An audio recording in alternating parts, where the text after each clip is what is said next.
challenges us all to raise our game here. The first of this template is to love God. If you're taking notes and in your sermon notes, the first is love God. It says, it opens up, this passage opens up, hear, O Israel, the Lord our God, the Lord is one. And essentially Moses is saying this: God is your creator. He's brought you out of Egypt. For 40 years we've been wandering in the desert. He's our God.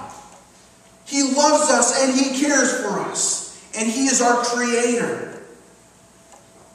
And then he goes on, you shall love the Lord your God with all your heart and with all your soul and with all your might. And these should be familiar. If we're familiar with the New Testament, what happens, Jesus says these same words in the New Testament, doesn't he?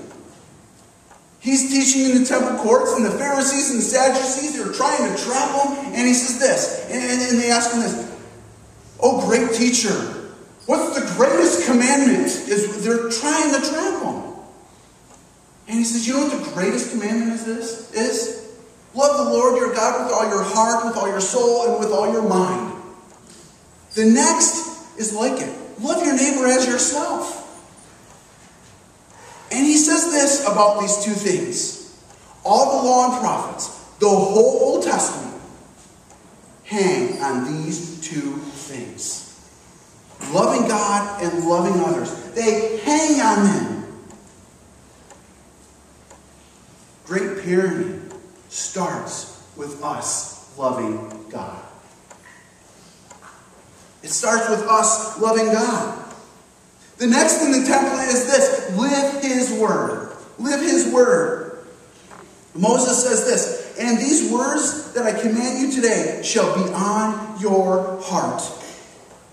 God's words, God's teachings, the Bible ought to become so embedded in our thinking that it affects every area of our life. The psalmist writes about our heart in this way: protect your heart. It is the wellspring of life. The psalmist says we are to protect our heart. Moses says, put God's law and commandment on your heart. How do you protect your heart? Putting God's law and His commandments on our hearts.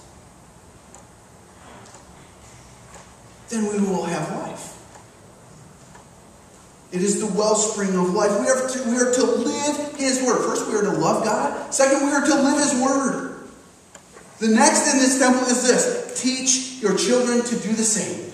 Teach your children to do the same. It says in verse 7, you shall teach them diligently to your children. Moses says, don't lecture your children. Moses doesn't say, you know what, guilt your children. Moses doesn't say any of that. He says, teach them diligently. And teaching is more than words, isn't it? Teaching is by example, showing them. Showing them what? Showing them that you love God and you're living His word. Teach them. Love God, living His word. Teach your children.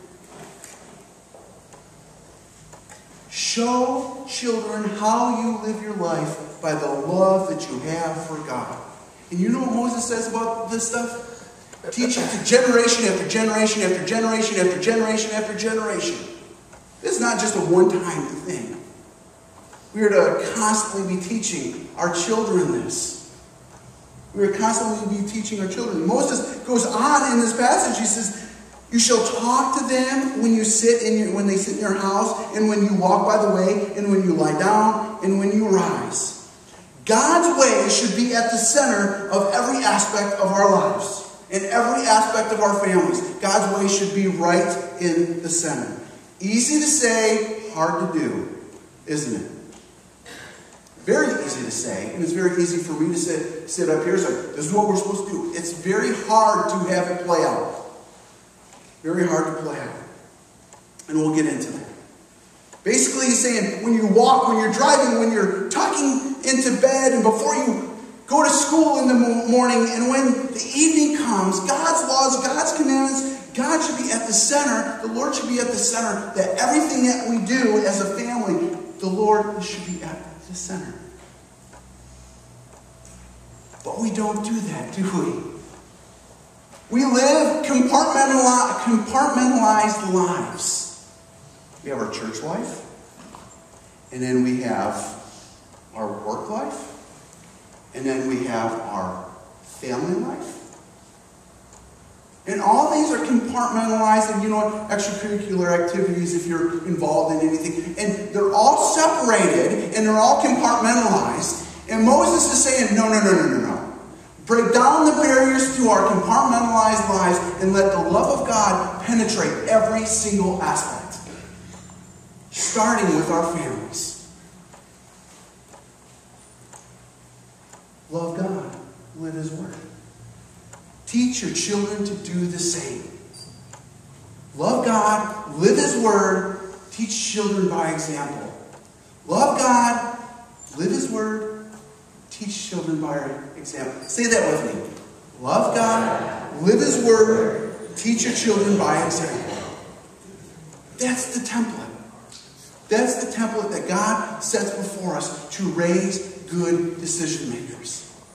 And we can look at the Old Testament, we can look at the New Testament for examples. The Old Testament we find in Daniel. Daniel is our Old Testament. What's happening here is he was a part of the elite, the Judah elite, the Jewish elite in Jerusalem. And what happened is Judah comes in and they get conquered by this nation, Babylon. And instead of intermarrying and kind of mixing the races, what they do is they keep the elite group of people pure. And they carry them off to the city in Babylon. And so so we have Daniel in that context. And so when they get to Babylon, they have 3 years of extensive training. They have extensive training in government policy to military strategy. And there's 3 other people that are going through this training with him. Can you take a guess? Shadrach, Meshach, and Abednego. All 4 of these guys are going through this training that King Nebuchadnezzar, the king of Babylon, puts forth. And so there comes a time when these 4 stand before the king, and the king answers these piercing questions. And it's an oral examination. And he talks about government policy and military strategy and all that other stuff. But you see, these guys were raised in Jerusalem. And so they knew the law. They were raised in a Deuteronomy 6 household. Their parents loved God. They lived His Word. And you know what? They taught these guys this. And this is what happens in Daniel chapter 1, verse 20. And every matter of wisdom and understanding about which the king inquired of them, the 4, he found them 10 times better than all the magicians and the enchanters that were in his kingdom. Wisdom, love for God was instilled in them. And people that don't follow Jesus will see that. King Nebuchadnezzar says 10 times more than the people that were raised in that culture. They weren't even raised in the culture. The New Testament example we find in Timothy. Throughout the New Testament, we see Paul sending Timothy, his apprentice, everywhere there was trouble. Everywhere where there was need for wise counsel and a wise decision maker, Paul sent Timothy. Paul sent Timothy in those areas. You see, when Paul looked for an apprentice, he knew he was looking for somebody that was raised in a Deuteronomy 6 household. That they were taught to love God, live His Word, and teaching children. And Paul writes to Timothy in 2 Timothy 1:5, because I'm reminded of your sincere faith, a faith that dwelt first in your grandmother Lois and your